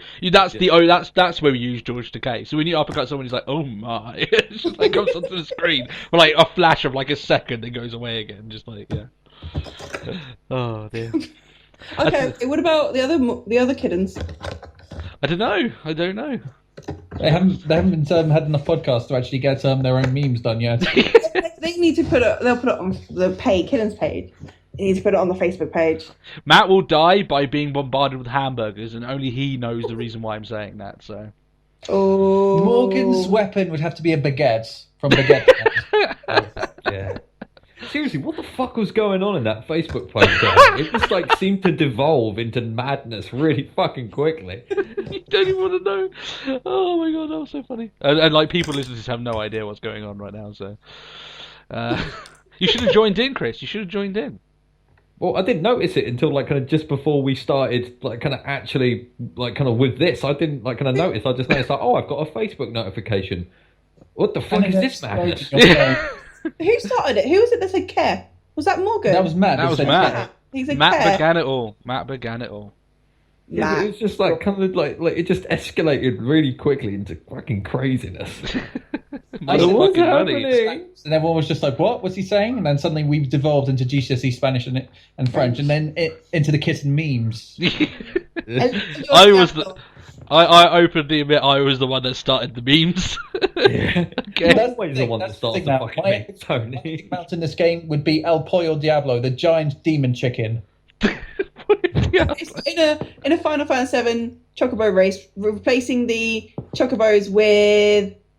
Because we're riding the Chocobos. Well, we're not riding Chocobos. We're riding we'd be in a race. Okay, We'd a have- race. we'd have- What is your... What would be your epic steed? What in a fighting game? game. Say if we had a racing section to this fighting game. Oh, like a mini game. You know? Yeah. Yeah. Okay. I call dibs on dragon. Sorry? I call dibs on dragon. That's boring. Matt is my steed. Dragons are never boring. Dragons are the ultimate. I will mount Matt, and he will ride me to the finish line. But what if Matt's playing as well? Do you mount a clone of him you've created? Tony, you just said, I will mount Matt and he will ride me to the... You heard right, okay? Let's just not make this any more complicated. Me and him have a very special It's bond. like you will mount him and he will ride you. That's right. We've been watching too much wrestling, and now we're addicted to Inception. dick. So that's the way You're not it even going goes. to need to make a graphic for that. You're just going to need to make a big sensor block. I would ride the Disney logo. Okay. And Tom, what would you write? El Pollo Diablo, the giant demon chicken Oh, of okay. misery and pain. Yeah. Oh, dear. That would be one hell of a funny race, at very least. There's going to be more, like, somehow, what's that one that that is like loads of YouTubers have reviewed, like the racing game is like the God game. Where, like, Noah's Ark something. yeah. Yeah. You know that Lotus Race. that game is so fucked up that that's still worse than what we're talking about now. Yeah. I'm sorry, but that game cannot be for real. Like I just cannot accept that is a game that someone made to represent Noah's Ark and looked at it and fully think, yes, this is a good thing to represent an aspect of my religion. Yeah. I'm going to put it out there. This has to be a troll. Like, I'm sorry, but anyone who looked at this game, who made it, looked at it and thought it was a good thing to represent an aspect of their religion needs to be kicked the fuck out of that religion and put in a mental institution, because that game is an abomination. Get excommunicated immediately. It is so bad. It doesn't control. It's ugly as fuck. It's random as shit for no reason. And not good random like Saints Row. Random like you're going to have a fucking aneurysm because you can't figure it out. Yeah, it's like... And the story makes no sense at all. Oh, yeah. And it's not... Yeah, that's They what transform you know, into I went to animals. church. I know the story of Noah's Ark. That shit ain't Noah's Ark. When did people in Noah's Ark magically turn into animals? When Yeah. did that happen? It and didn't when- happen. Okay. When were No, there just rockets all in the Noah's animals Ark? came Where were from there Tony. fireworks? Duh. Oh, it's just so bad. It's an abomination unto the world of gaming. It's Oh. the thing is though is that it's one of those things that is so awkward that it's just YouTube gold. Yeah, Like people reviewing it, yeah. it's just like loads of Like people reviewing Room. it. Oh dear. Or Bird. What is it called? Birdemic. Birdemic. I couldn't. Birdemic. What? I saw that. Birdemic. What the fuck? Birdemic. It's a really, really, really, really, really, really shitty bird apocalypse-based disaster film. It's like it's Environmental message. with Like a- Sharknado, essentially. No, No, well, Sharknado is fun because it's lower the bar a ridiculous. little. Birdemic is and have A lot. Birdemic. lower the bar a lot because the graphics, I couldn't believe that they were real graphics. I thought that they were put in to take the piss by the person who was. Oh yeah, I mean, I watched JonTron's one and I was like, huh, those birds are funny. Oh shit, that's actually the film effect. Exactly. Oh, God, that's bad. And then they're trying to fend them off with coat hangers. Yeah, it's just and they're just vaguely swatting at the air with coat hangers. It's like, what the fuck? What was the direction on that scene? Okay, you're threatened by birds. You take the coat hangers and swing at the air like you're trying to kill them. Exactly. Watch out, you've got birds coming. Ooh, you got to swipe them away. Swipe And them then away. shoot in random directions with a gun. Oh, it's just so bad. It's just like, oh no, I'm gonna go watch Ninja Assassin and make myself feel better. Oh my goodness. I've actually got Sharknado 2 recorded on my my DVR, Oh, and like fucking I'm do just it. waiting to watch it. Yeah, I mean Sharknado Sarah is like Reid is back good in because it's Sharknado bad. 2. Tara Reid is in Sharknado 2. Yeah. Oh god. Sharknado. Oh god, I actually saw an interview. She was actually talking about whale sharks. Whale What? sharks, yes. What are whale sharks? There's no such thing, is there? Yeah, Yeah, there is. Yeah. Oh, is there? Okay. Whale Yeah. sharks, largest. Even though they're not technically Yeah. like for me, they're not technically sharks because like they don't really have the potential to eat people. They're just gigantic fish that's. Like, it's just a stiff breed of whale plankton. that looks like a shark. Hence Yeah. the name whale But shark. then if it's a breed of whale, then it's a mammal and therefore not a fish, so it's not the largest fish in the Oh, world. I don't bloody know. It's a shark that acts like a whale in that it doesn't eat creatures any bigger than plankton. It's just basically got a giant sieve for a mouth. Oh, I've seen it. Yeah, it's got a massive one, and it keeps open whilst it's like Yeah, swimming. yeah, that's Yeah. a I was whale going to say shark. driving, but I changed it to But no, swimming. Tara Reid was just, you listen to her talk and it's just like, oh god, woman. I fucking love Tara Reid because it always seems that when she speaks, it's coming from very far away. Because it kind of almost like the speech is coming from right from the back of her brain and having to fight through all the empty space to get to her mouth. like the chick from the new Transformers movie. Oh, I fuck. call her new Tara Reid or young Yeah. Tara Reid. No offense, to Tara Reid, in that respect. It's not that No, she's no, no, you old, can't have. but she's just young Tara Reid because she's as bad at acting and as bland. Bland. The thing is with Tara Reid, right? The whole thing that made her famous was that she was a young, good-looking girl who could be in a movie, right? So American Pie, that was what she was in, wasn't it? yeah, that was Yeah, like the it was, big yeah. like starring role. See, and she was actually okay in American Pie. That's what's weird. Yeah. It's actually like she actually showed potential in American Pie, but now Who was she's she just in kind of. American Pie? One of the girls that they were trying to bang. Oh yeah, she was one of the girls who was trying to bang. She actually shows a little bit of No. acting potential, but No, it isn't. She's the one that's in the long-term relationship. Oh, But they're okay. going to different I places, remember aren't they? now. Yeah. yeah, bet- and she was I funny in thought that film, wasn't she? She was actually funny. She's funny in a few of them, yeah. Like, Yeah. she's in number 2 as well, so... Yeah, but it's just like, it's like, where did you go And wrong, Tara? She Why was do in you Scrubs, sound really she? bad? Then she just became. Yeah. Then she just stopped trying. Yeah. She just. Oh, dear. She could realize she could skirt through the movie world in her boobs. Pretty much.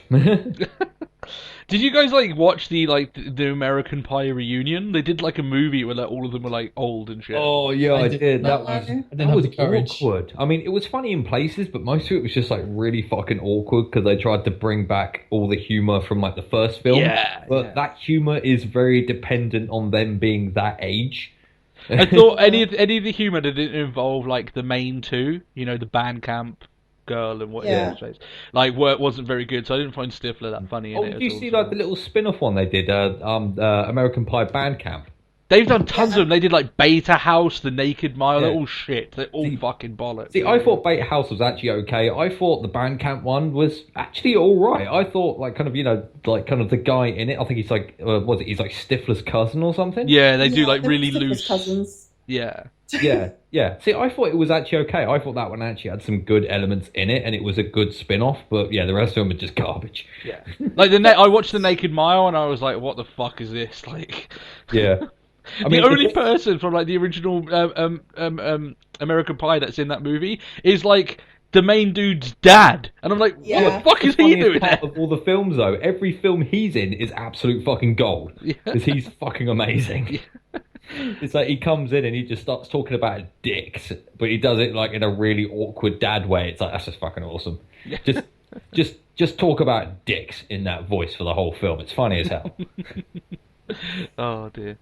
You know the funny thing that I watch American Pie 2, and there's that bit where he's, like, glued his hand to his dick, Yeah. and, like, he's trying to open it, and you got Alien Ant Farm in the back, Smooth Criminal, and I'm just like, it was like, the way that they edited that was just like, they edited it really well, because, like, every little bit in the music was just like, oh shit, like, what's this going on?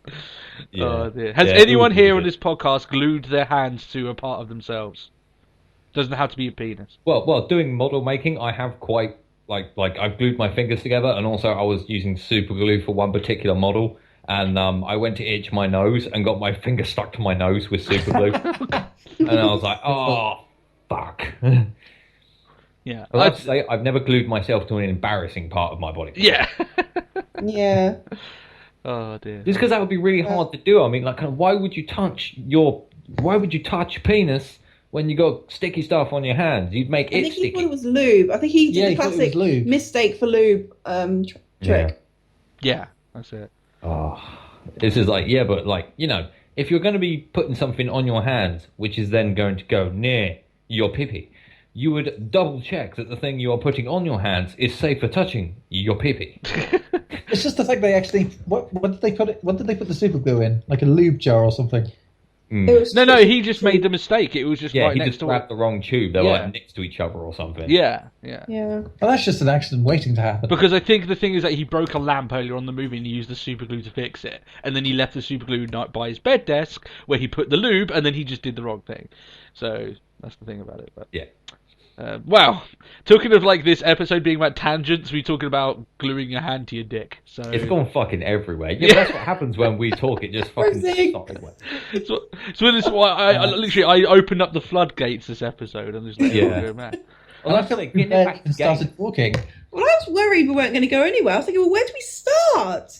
There hasn't been a moment in this podcast yet where we've been like, so where do we talk about now? Yeah, Where do we well, go I played a from couple of here? games recently that I want to mention, and I played the free download of StarCraft 2, which is actually quite fun. I really enjoyed It that is. because it's like a Command and Conquer type thing, and I've got That- a soft spot for Command and Conquer. That game games. is like fucking like huge in like It's Korea. Korean cocaine. Yeah, it Yeah. is Korean. I really cocaine. like it. I played. I think the free mode is the first 4 missions, which give you a good overview of what the game is and like what type of units there are and like the control scheme of it. I have to say, fucking loving the actual control scheme and like the whole out of game control screen where you've got an interactable environment that you can choose things from.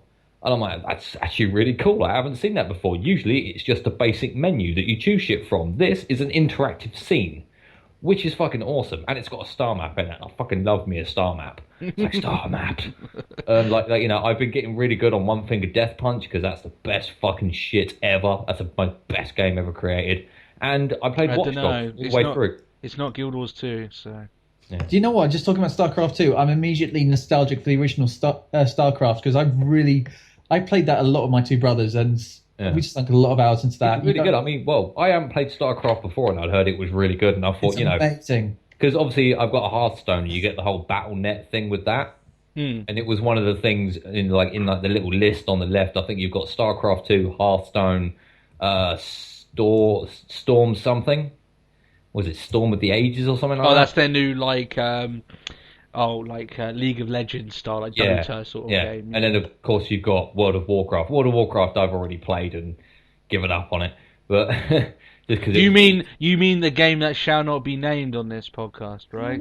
You can't say that around a Guild Wars player. Come on, you can't do that. Well, it's not like I play it anymore. But I decided, well, it was free. It was like a free little demo bit, so I decided to play it to give it a go, and it was actually a lot more fun than I thought it would be. And I like the environment. The characters in it are quite funny. Like, even if they are a little bit predictable and a little bit carbon copy, they're still kind of fun. But yeah, I thought it was quite good. A good little demo to download. Good little like half an hour of fun. A little bit of half hour of fun. Yeah, it was well worth it. And in fact, I'm actually considering buying it. They're like, you can either buy one campaign or there's like a second campaign you can do from like the bad guy's perspective. I think you can do like the Zerg campaign. So talking about oh god, what was it? There's StarCraft. Yeah, I don't know what it's officially called, but you can even do the Swarm. It is like the campaign from the first one. Yeah. I know, like, in Guild Wars, right? I know it's going to sound really awkward, but there is a link here, right? In Guild Wars, in World versus World, when you've got, like, a huge, like, group of players, an army, they are referred to as Zergs, and what it's called from is from StarCraft. Yeah. Because you get, like, I think, like, with the team or the faction that can use them, it's like, it's not so much like big powerful things, it's like swarms of little stuff that go towards and kill those things. Yeah, it's like a kind of like the term is like Zerg rush. Yeah. When you Zerg rush something, you're rushing it with like ungodly numbers of really weak shit just to wear them down. Zerglings. Yeah. So I might actually straight up buy this when I get the money because it is fun, and I've been looking for a new Command and Conquer type game to play. So I thought I might give this a go. Yeah, and like I played Watch Dogs all the way through. Have to say, not as bad as I was expecting it to be. But it also wasn't as good as they made it out to be either, I'm guessing. Well, yes, yeah. I mean, I might do a proper review of this later on, but it wasn't as good as its hype was promising it would be, but it's also not as bad as everyone is saying it is. I actually had fun with it, because I actually went into it, when I went in to play it, completely disregarded everything negative I'd heard about it. I disregarded all the hype that was built up around it and just played it for what it was. And I actually had fun with it. And that's what I hope people do, because I know, like, on this podcast, and there's a few people that haven't. I know I'm linking this, and I know you guys what you guys think. But when people buy Guild Wars, and I know I've hyped up to such a big thing, I hope people go in it like with a fresh mind, because because that way, like, if you go into it and I've built up as like, I think it's the best game ever, and like it's not going to feel that way when you first play it. It's never going to feel that way, and no matter how I feel about a game, it's not going to perceive somewhat, because everyone's different. So like, going in with a fresh mind, for good or for worse, is like the best way to do it. I understand why why most internet reviewers do include like the pre-game release hype in their review of the game, because that's kind of what it is. It's the whole thing. It's the build up to the game, and then the game itself. Does that game live up to what was promised? If not, that's going to affect its rating. That's completely fine. I understand that, because it does affect it, and it should affect the score. If a game doesn't live up to what's promised, that's like that should affect what score it's given. Yeah. But also to then saying the game itself as a whole is shit is kind of unfair, because the game itself is actually okay. I mean, Watch Dogs, I actually had fucking fun with. Some of the mini games are fucking fun as hell. They're very kind of like a la Saints 4. Like, kind of very fun, very, like, ridiculous and insane, and I like it. I mean, the story could be a bit better. Like they tried to make Aiden Pierce Batman, which was a bit weird. But but you can tell straight up. I mean, if you played Batman, they tried to make him Hackman. Can I just ask though, Chris? Can I just ask the setup for the plots? The fact that his niece has been killed. Don't you find that a little bit weak? Actually, I did find it a bit weird at the time because the setup cutscene for it is obviously done in the style of the game. It's very kind of like jittery and very kind of like it's a corrupted video file. So it's very jittery and very all over the place. So it does leave you like, oh, okay, what? Someone died. Okay, fine. But it is explained a bit more during the story. You get more that feeds up to that point. But for a starting point for the story itself, it was a little bit weak, I have to say. Just for a starting point of the story. For the actual story itself, it works perfectly fine. It just could have started a bit stronger. Because there could have been a bit more lead up to that point, because it just starts off at the scene of her dying in the car crash. If there'd been a bit more lead up to that, it would have been a bit like it would have been fine. So yeah, I can understand where what you're saying with it being really weak, because it just starts off at that particular scene. There's no lead up to it. There's no build up. There's no explanation as to why this is happening. It just happens. I say I've played The Last of Us, and when bad things happen in The Last of Us, that really, really got to me, because that was actually one of the most that was actually a game where I had such tremendous feels happen to me. The feels, man. It got you in the feels. Oh, mate, if you haven't played Last of Us, you don't even know. I can't even talk about the game unless you play it. Yeah, it is a good game, and it has snatched quite a lot of awards, isn't it? Because it was a really good, solid game. I actually turned around, as soon as I finished it, I actually turned around to Haley and just like, we're going to have to kill the PS3 because it's only downhill from here.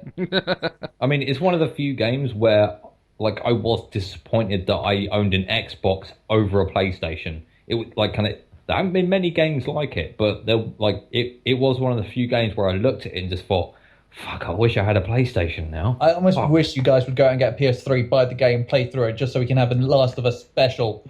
Because there's so much.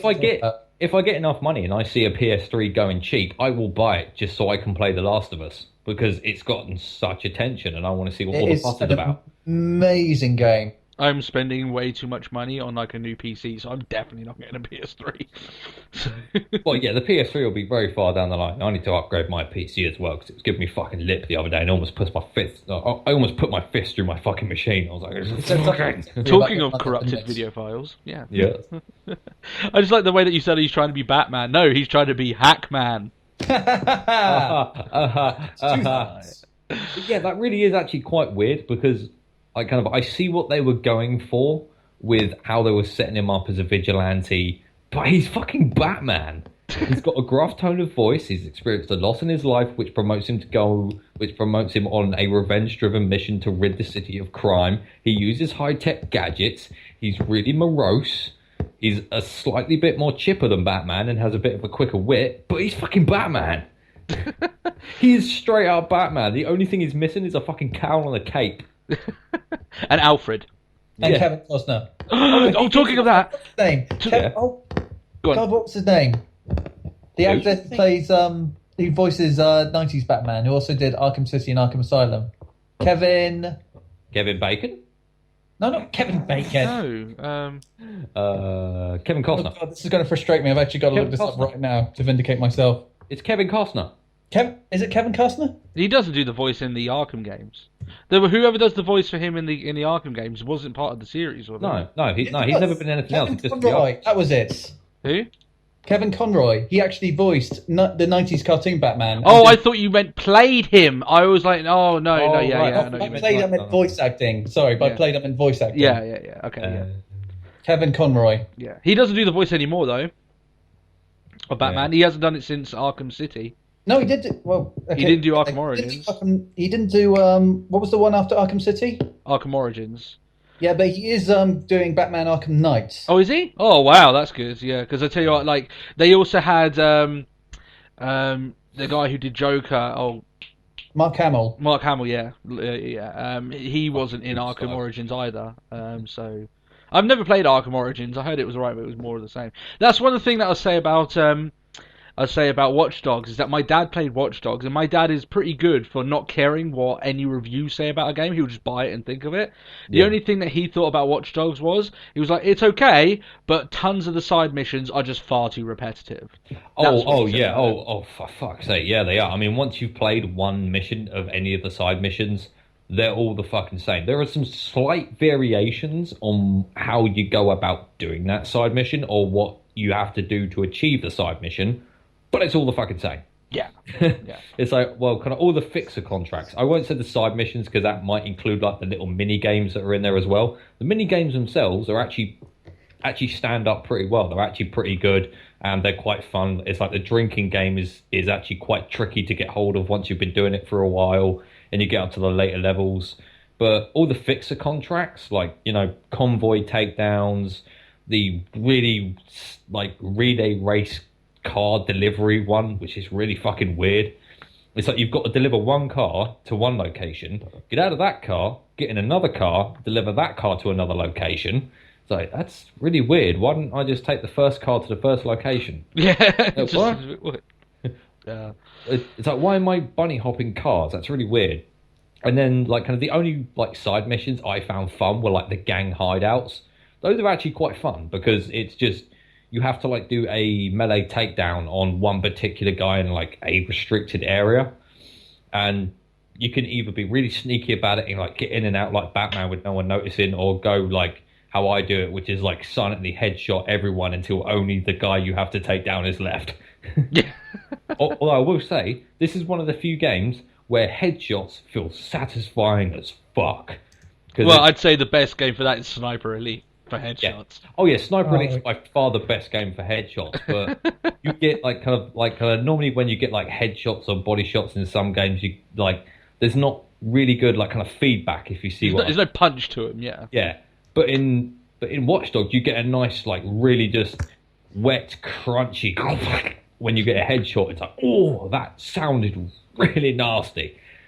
And it's really fucking fun, especially when you go around. I like kind of like you can go through the entire game with one weapon. I found if you're smart about how you play and how you use the environment, you can get through the whole game with a silenced pistol.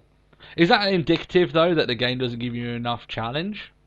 Oh no, the game gives you challenge. Like kind of like if you fuck it up and you don't do that right and you don't use the environment smartly, you will be seen and you will get swamped. And you'll get guys like, especially later on in the game, you get the enforcers who are for me a really fucking cheap enemy. I don't see why they're in this game. They shouldn't be in this game. They're a cheap cop out, but they're these really big, heavily armored guys with a big machine gun that never needs reloading, and they just endlessly walk towards you, firing, do a ridiculous amount of damage to take them out. I like enemies like that in certain settings. But for me, they didn't fit in this game at all. They were just a cheap cop-out for a high-tier enemy.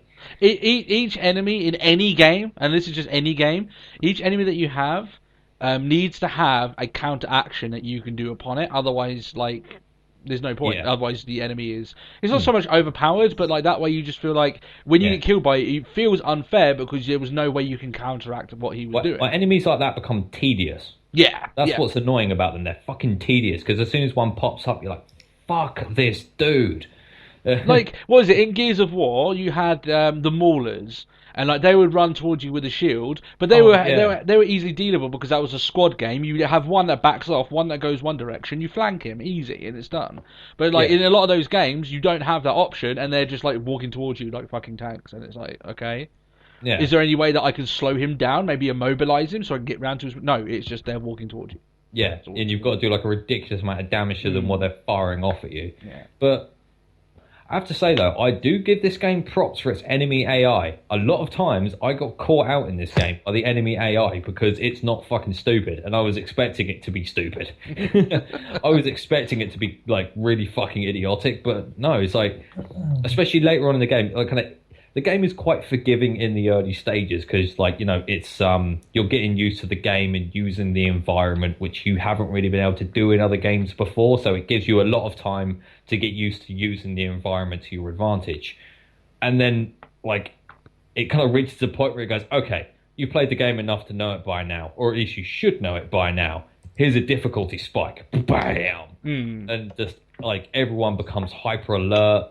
They're really alert, like they're not fucking stupid. I mean, a lot of stages reminded me of Metal Gear Solid, of like just how, like just on terms of realism. I mean, I've heard a lot of people bash it saying, "Oh, the enemies are way too hyper alert," but having played quite a lot of games like this before, they're not hyper alert. They're just more alert than the idiots you've experienced in other games, so they seem hyper alert. Yeah, except for some of the ones that like look directly at you and they stumble back for like 5 minutes. Oh, look, it's and then they don't go towards an alarm or anything like that. It's just like, These guys aren't fucking stupid, and if you're too overt in using the environment, they will then in turn realise something is up, and they'll start searching the area, which makes you being able to get through that area all the harder. And if one of them spots you, they all come to your location, and they won't just stand behind cover firing at predictable intervals.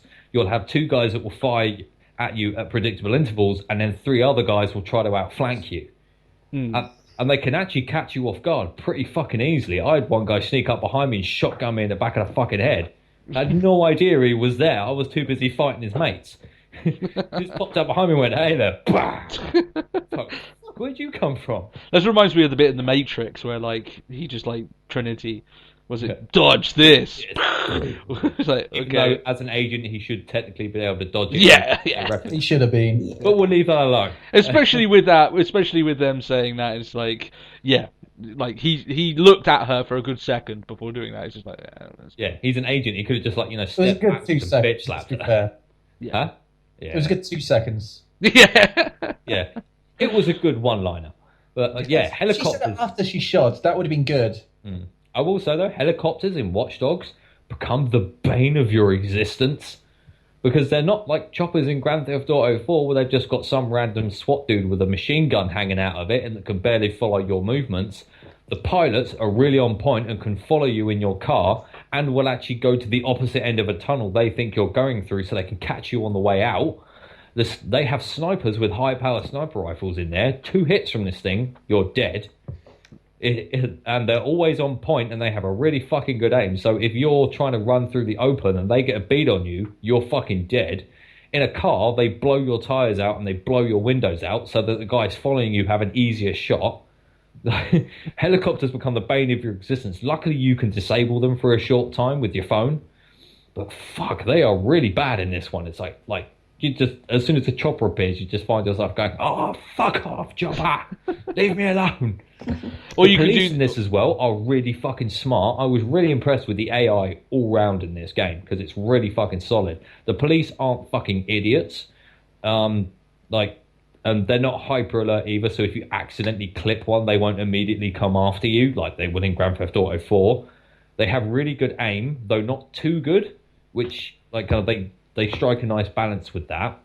And if you try and hide from them, you can't just duck down an alley and just sit there in your car, because they will go to your last known location, search the alleyways, and in some cases get out and search cars in those alleyways. Oh. They are fucking intelligent and they ain't fucking stupid. You really have to put in some work or just like flat out floor it out of this little grey, like massive grey circle you get when they lose sight of you. If you get out of that area, you've essentially evaded them. So you've either got to go flat out of that area if you've got enough road, or you can like try and hide in an alleyway and like hide in the car. If you hit B, you hide in the car. Essentially, you switch everything off and hide. But even then, they can sometimes still find you. Oh, they're really hyper alert, and the AI in it is really good as well, because if it sees you going down a straight road, it will send cops to the next, like the second or third junction along to try and catch you out. It's really fucking good. I really enjoyed it. Police chases in this become like a really desperate scramble for survival as you try to get away and try to like swap cars in a desperate attempt to get the fuck away. so yeah, like you've basically reviewed Watch Dogs. Well, I do want to go into more detail. Got something. Well, I do want to go into more detail on it because there are some things that I thought were good in the game that weren't addressed in other reviews that I think need addressing, because I think this game needs like a review to say, like, you know, it's not all bad, it's good, it's okay, you can go and play it. Yes, it didn't live up to the expectations, and the E3 demo was an absolute lie, but it's still okay. I think a lot of people though is like it's not worth the full price. You know, I think a lot of games like they Well, were. no, it wasn't worth the full price, but I got it at a discount on like I got it from a second-hand shop for like 30 quid. For me, it's worth 30 quid. I would have paid 30 quid for that game. It's pretty good. No bugs in it. Didn't find any bugs. I actively tried to break it. I only managed to break it once.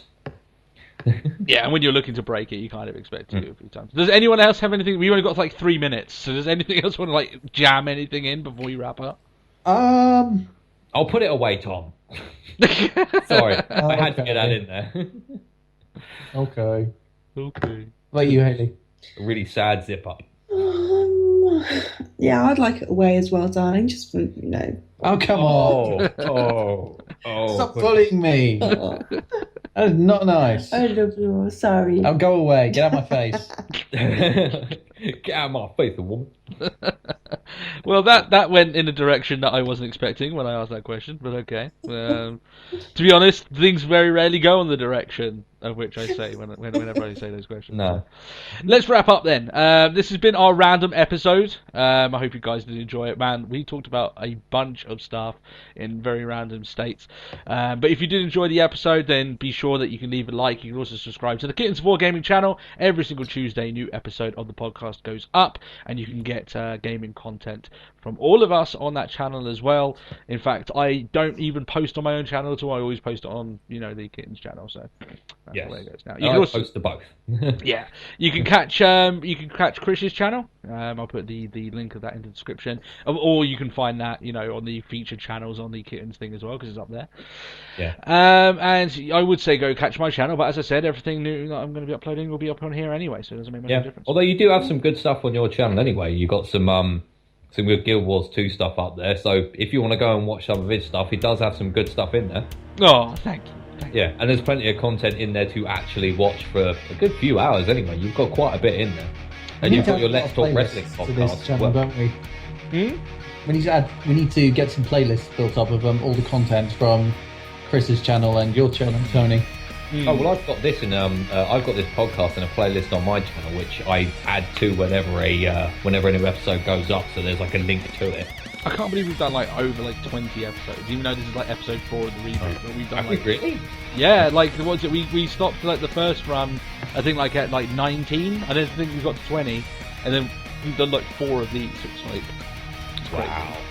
But talking about that now, we've got absolutely no intentions of stopping, and that's we'll do more of these random episodes every now and then. Next week, we have no idea what it might be. Might be a special, might be a regular episode. Who knows? We might want to just talk 90 minutes of shit again. Why not? So we might decide to do that. But for all of us here at the Kittens of War Gaming Podcast, we do appreciate you spending your time with us. And like I said, if you do enjoy, then subscribe to catch it every single week. And apart from that, guys, say goodbye to the masses. Goodbye. Bye.